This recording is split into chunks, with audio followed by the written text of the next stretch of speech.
Eu sou Euliane, a Gabi, e falar um pouquinho a respeito de como que foi o momento de receber um diagnóstico quando a gente gerou por 9 meses e esperou que tudo fosse normal.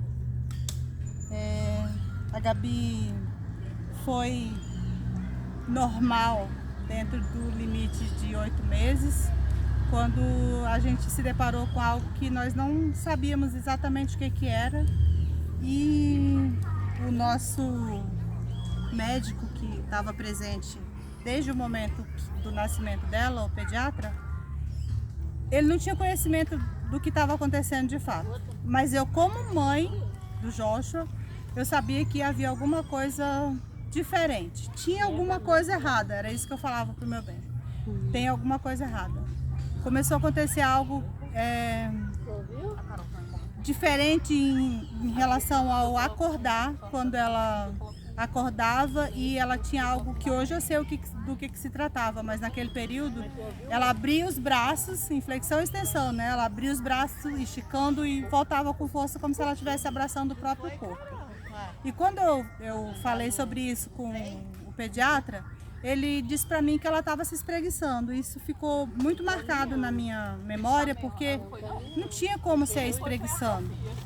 E só depois, quando a Gabi já tinha 1 ano e 4 meses, que aí ela passou do período dos 8 meses até chegar a 1 ano e 4 meses para que ela tivesse uma crise convulsiva de revirar os olhos. Naquele dia, basicamente ela morreu na minha frente. E eu gritei desesperadamente para Deus, né? Deus, tu me deu minha filha, não tire ela de mim. Isso foi algo marcante, era dia 10 de novembro de 2013. A Gabi tinha 1 ano e 3 meses aproximadamente. A partir daí, quando a gente foi descobrir, que aí passou um pouquinho mais para a gente conseguir uma neuro em Cuiabá e descobrir um diagnóstico chamado Síndrome de West. E o que eu posso falar a respeito das lutas diárias? Elas são, eu costumo dizer que a Gabi cada dia é uma gotinha de milagre de Deus, porque ela está viva diante de tudo que eu ouvi de médicos especialistas, né? Porque a gente foi para Brasília, para o Sara, a gente teve momentos em que a médica na minha frente falou assim: a senhora não precisa fazer fisioterapia, não precisa cansar ela, não precisa fazer determinada situação, porque ela não vai mudar muita coisa. Ou seja, ela ia ficar vegetando de uma situação que do jeito que a gente colocava ela ficava. Se a gente colocava ela para dormir com o braço virado assim, ela ia acordar com o braço virado assim. Se era para baixo, com o braço, ela ia acordar da mesma forma. Então hoje, cada coisa que a gente consegue ver na Gabi, o sorriso, o olhar, a interação que a gente tem, né, diante de todas as atividades que a gente se propôs a lutar, né, para buscar qualidade de vida para ela, são gotinhas de milagres diários de Deus.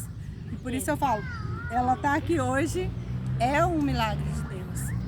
E eu acredito que não é diferente. Lutas, elas se diferenciam na forma como cada mãe encara em casa, mas todas nós, como mães atípicas, todas nós temos lutas. A forma como cada um vai encarar essa situação, como se chora, se sorri, se leva isso de maneira natural, eu não posso esconder que eu choro. Teve momentos de perguntar para Deus por quê, teve momentos de chorar de madrugada e de perder o sono, teve o período de aceitação, né? Não aceitação da minha filha, mas aceitação do diagnóstico, porque não é fácil. E às vezes as pessoas, a gente passa pela questão de julgamentos em relação à questão da aceitação da criança, né? Quando na verdade é a aceitação do diagnóstico, porque não é fácil para nenhuma de nós, né? A gente luta diariamente para dar qualidade de vida para eles, né? Para que eles possam ter qualidade de vida. É isso.